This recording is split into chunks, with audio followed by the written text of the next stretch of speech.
Upcoming ఎపిసోడ్లో మువ్వహాసం ప్రీతి ఉషాలకి నాట్యం నేర్పిస్తూ ఉంటారు. అప్పుడే మహాలక్ష్మి వచ్చి ప్రాక్టీస్ ఎలా ఉంది గురుగారు అని చెప్పి అడిగేసరికి పువ్వు పుట్టగానే పరిమళిస్తుంది అన్నట్టుగా మీ మీ పిల్లలు నాట్యము చాలా బాగా నేర్చుకుంటున్నారు. మా గురువు గారు చెప్పిన స్టెప్స్ ఇట్టే పట్టేస్తున్నారు, అంత బాగా నాట్యం చేస్తున్నారు.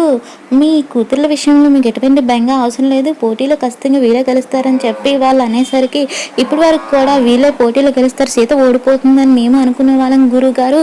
కాకపోతే సీత విద్యాదేవి అని ఒక టీచర్ని తెచ్చుకుంది కదా, అదే మా డౌటు అని చెప్పి అనేసరికి విద్యాదేవి టీచరే కాదు 100 టీచర్లు వచ్చినా సరే మా గురువు గారికి సాటి రారు అని చెప్పి నట్టు అంటూ ఉంటే, ఆ విద్యాదేవి టీచర్ని చూస్తూ ఉంటే నాట్యంలో పెద్ద ప్రావీణ్యం ఉన్నట్టుగా అనిపిస్తుంది అని అంటూ ఉంటే, శంకరాచార్యుల వారు వచ్చినా సరే నాతో సరిసమానులు కాలేరు, నేను నాట్య కళని అవపోసన చేశాను, ఎన్నో సంవత్సరాల నుంచి ప్రాక్టీస్ చేస్తున్నాను, అలాంటిది నన్ను ఓడించి గెలవడమా అసాధ్యము. అసలు మీ పిల్లలకి నాట్యంలో ఆల్రెడీ ప్రావీణ్యం ఉంది, దానికి తోడు మా గురువు గారు సాన పెట్టి మీ వజ్రాలని ఇంకా మెరుగ్గా రెడీ చేస్తున్నారు. సీతకి నాట్యంలో ఓనమాలు కూడా రావు, అలాంటిది నా శిష్యుల్ని ఓడిస్తుందా సీత? ఖచ్చితంగా ఈ నాట్య పోటీల్లో మీ పిల్లలు గెలుస్తారు, కావాలంటే చూడండి అంటూ గురువుగారేమో డ్రింక్ చేస్తూ ఉంటారు. అది చూసిన మీ మాటలు వింటూ ఉంటే మాకు ధైర్యంగానే ఉంది అని చెప్పి మహాలక్ష్మి అంటూ ఉంటే, కాకపోతే మీరు ఇలా ముందు తాగుతున్నప్పుడల్లా కొంచెం భయంగా ఉంది, ఎక్కడ పోటీ సమయంలో మీరు ఫుల్గా తాగేసి పడిపోతారేమో అని చెప్పి భయం వేస్తుందని చెప్పి గిరి అనేసరికి, మీరు దానికి ఏం భయపడవలసిన అవసరం లేదు, ఇది నాకు ఛార్జింగ్ లాంటిది, అప్పుడప్పుడు ఎనర్జీ డౌన్ అవుతూ ఉంటే ఇది ఛార్జ్ చేస్తూ ఉంటుంది అని ఆ గురువు గారు అంటారు. ఇక మీ పిల్లల చేత నాట్యం చేపిస్తాను చూడండి అంటూ ప్రీతి ఉషాల చేత డాన్స్ చేపిస్తూ ఉంటే అది చూసి మహాలక్ష్మి వాళ్ళు హ్యాపీగా ఫీల్ అవుతారు. నెక్స్ట్ సీన్లో సుమతి బయటకు వస్తుంది. అప్పుడే జన ఏమో మెట్లపై నుంచి ఎక్కడికో అడావిడిగా వెళ్తూ ఉంటాడు. తను పెట్టుకున్న వాచ్ పెట్టుకుంటూ వస్తూ ఉంటే సుమతి ఏమో వాళ్ళ ఆయన చూసి, ప్రపంచంలో ఎవరు కూడా తన భార్య కళ్ళెదురుగా ఉన్నా సరే గుర్తించలేని భర్త ఉండడు, కళ్ళెదురుగా భర్త ఉన్నా సరే నేనే నీ భార్యని అని చెప్పుకున్న దురదృష్టవంతాలు ఉండదు, ప్రపంచంలో మన ఇద్దరమే ఉన్నావేమో అని చెప్పి సుమతి ఫీల్ అవుతూ ఉంటే, జన పెట్టుకున్న వాచ్ కింద పడడంతో వెళ్ళి సుమతి అది ఇద్దామని కింద కొంగుంటుంది. అదే సమయంలో జన కూడా వంగడంతో వాళ్ళిద్దరూ కూడా తలలు ఢీకొంటారు. ఇక తర్వాత వాచ్ తీసుకొని సుమతి జనకి ఇస్తుంది. థ్యాంక్స్ అండి అని చెప్పి జన అంటూ ఉంటే, ఇప్పుడు డోంట్ మైండ్ మీరు చనువు తీసుకున్నానని చెప్పి అనుకోకపోతే మీ బ్రాస్లెట్ మీద ఉన్న ఈ ఎస్ అక్షరానికి ప్రత్యేకత ఏంటి అని చెప్పి అడిగేసరికి, వేరే రీతనైతే చెప్పకపోయేవాడిని, కానీ ఇది నా భార్య విషయము, మాకు పెళ్ళైన తర్వాత మా ఆన్లెస్ డే గుర్తుగా ఒకరోజు సుమతి నాకు ఈ బ్రాస్లెట్ కొనిచ్చింది అని చెప్పి అనేసరికి, అంటే మీ భార్య అంటే మీకు చాలా ఇష్టం అనుకుంటా అని చెప్పి అనేసరికి, అవును నా భార్య అంటే నాకు చాలా ఇష్టం, నాకన్నా కూడా నా భార్యకి నేనంటే ప్రాణము, కానీ పెళ్ళైన తర్వాత కొన్ని సంవత్సరాల తర్వాత అనుకోకుండా ఒక రోజు పిల్లల్ని నన్ను వదిలిపెట్టి వెళ్ళిపోయింది అని చెప్పి జన అంటూ ఉంటాడు.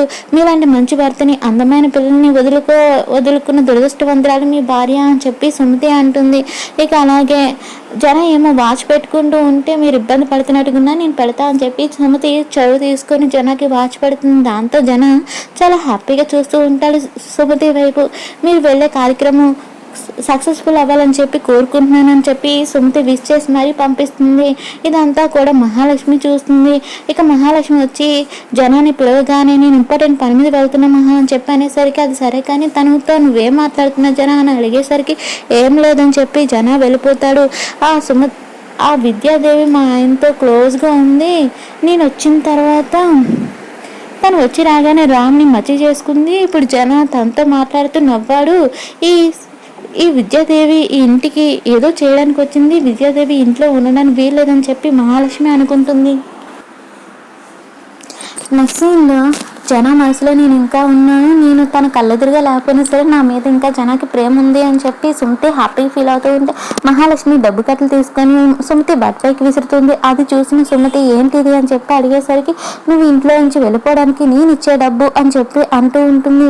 నేను ఇంట్లో నుంచి వెళ్ళిపోవాలని చెప్పి నువ్వెందుకు అనుకుంటున్నావు అని చెప్పి సుమతి అడిగేసరికి, నువ్వు నాకు నచ్చలేదు కాబట్టి ఇంట్లో నుంచి వెళ్ళిపోవాలని చెప్పి కోరుకుంటున్నాను, రోడ్డుపై నాతో గొడవ పడి ఇక్కడ రివెంజ్ తీర్చుకోవాలని చెప్పి వచ్చావు కదా అని మహాలక్ష్మి అనేసరికి, క్షమించండి క్షమించండి, నేను మీరు అనుకునేలాంటి మనసుని కాదు, శత్రువుని కూడా క్షమించే మనస్తత్వం ఉన్నదాన్ని అని చెప్పి సుమతి అనేసరికి, శత్రువుని ఇంట్లో ఉంచుకునే అలవాటు నాకు లేదని చెప్పి మహాలక్ష్మి అనేసరికి, నేను కూడా నమ్మించి మోసం చేసే వాళ్ళని వదిలిపెట్టే రకం కాదని చెప్పి సుమతి అనడంతో, మీరు ఎలాంటి వారైనా నాకు అనవసరం, మీరు ఇంట్లో నుంచి వెళ్ళిపోవడానికి డబ్బు నేను ఇచ్చాను, ఈ 2 లక్షలు చాలా పోతే ఇంకా అడిగి ఇస్తాను అని చెప్పి అనేసరికి, నేను ఇంకా సీతకి డాన్స్ నేర్పిస్తున్నాను చెప్పి ఫీజుకి ఇచ్చావనుకున్నా అని సుమతి అనేసరికి, సీతకి ఫీజుగా నేను ఎందుకు ఇస్తాను, అసలు ఈ పోటీలో నువ్వు ఎంత డాన్స్ నేర్పించినా సరే సీత గెలిచే అవకాశమే లేదు అని చెప్పి మహాలక్ష్మి అంటూ ఉంటుంది. ఈ దొంగ తిరిగి అంతా ఎందుకు, కానీ నేను ఇచ్చిన 2 లక్షలు తీసుకొని హ్యాపీగా వెళ్ళిపో అని చెప్పి మహాలక్ష్మి అనేసరికి, నేను డబ్బు కోసం ఆశపడే మనిషిని కాదు, ఈ డబ్బు నాకు కొత్త కాదు,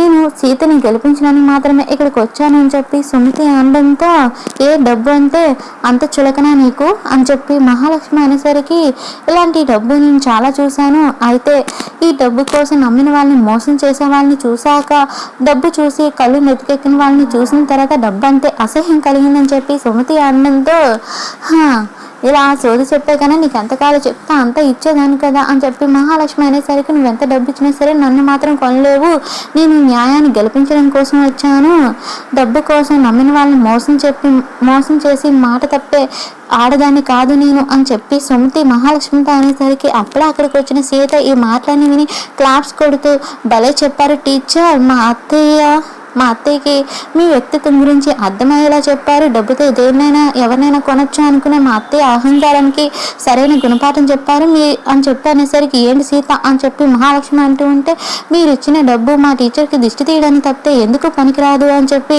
సీత డబ్బు కట్టలు తీసుకుని సుమతికి దిష్టి తీసి మహాలక్ష్మికి ఇచ్చేసరికి, సీత నువ్వు నన్ను ఇన్సల్ట్ చేస్తున్నా అని చెప్పి అంటూ ఉంటుంది. మీరు మా టీచర్ని డబ్బుతో కనాలని చెప్పి ఇన్సల్ట్ చేయలేదా అత్తయ్య అని చెప్పి మహాలక్ష్మి అన్నంత, మీ ఇద్దరు కలిసి ఏదో సాధించాలనుకుంటున్నారు కదా, ఈ పోటీ ముగిసిన తర్వాత ఇద్దరు ఇంట్లోంచి బయటికి వెళ్ళిపోవడానికి రెడీగా ఉండండి అని చెప్పి అంటూ ఉంటే, వెళ్ళిపోయేది నేను కాదు అత్తయ్య, మా మొదటి అక్క అని చెప్పి సీత అనేసరికి, చూసుకున్నా అని చెప్పి మహాలక్ష్మి అక్కడి నుంచి వెళ్ళిపోయేసరికి మహాలక్ష్మికి సీత ఏమాత్రం తగ్గలేదు, మా అన్నయ్య సీతని చిరుత పులిలాగా పెంచాలని చెప్పి సుమతి హ్యాపీగా ఫీల్ అవుతుంది. చాలా థ్యాంక్స్ టీచర్, నా కోసం డబ్బుకి కూడా లొంగలేదని చెప్పి సీత అంటూ ఉంటే, నా కోడల కోసం నేను ఆ మాత్రం చేయనా అని చెప్పి సుమతి అనడంతో ఇక సీత ఆశ్చర్యపోయి చూస్తూ ఉంటే, ఏంటి సీత ప్రతిసారి షాక్ అయిపోతున్నా, రామ్ నాకు కొడుకు లాంటి వాడైతే నువ్వు నా కోడలు లాంటిదాని కదా, అందుకే అలా అన్నాను అనేసరికి సీత చాలా హ్యాపీగా ఫీల్ అవుతూ ఉంటుంది. ఇక రేపటి నుంచి నీకు ప్రాక్టీస్ చేపిస్తాను, రెడీగా ఉండని చెప్పి సుమతి అనడంతో, ఆ మువ్వహాసన ఆల్రెడీ ప్రీతి విషయాలకి డాన్స్ నేర్పిస్తున్నాడని చెప్పి సీత అనడంతో, ఇక సుమతి మువ్వహాసంతో మాట్లాడదామని చెప్పి అనుకుంటుంది.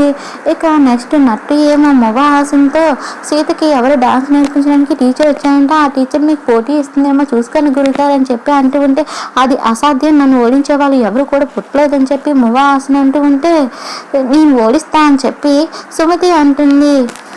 ఎవరు అని చెప్పి మువ్వహాసన ఆశ్చర్యంగా చూస్తూ ఉంటే, సీతకి డాన్స్ నేర్పించడానికి వచ్చింది ఆవిడేమో అని చెప్పి నట్టు అంటారు. నా పేరు విద్యాదేవి అని చెప్పి తను పరిచయం చేసుకుంటుంది.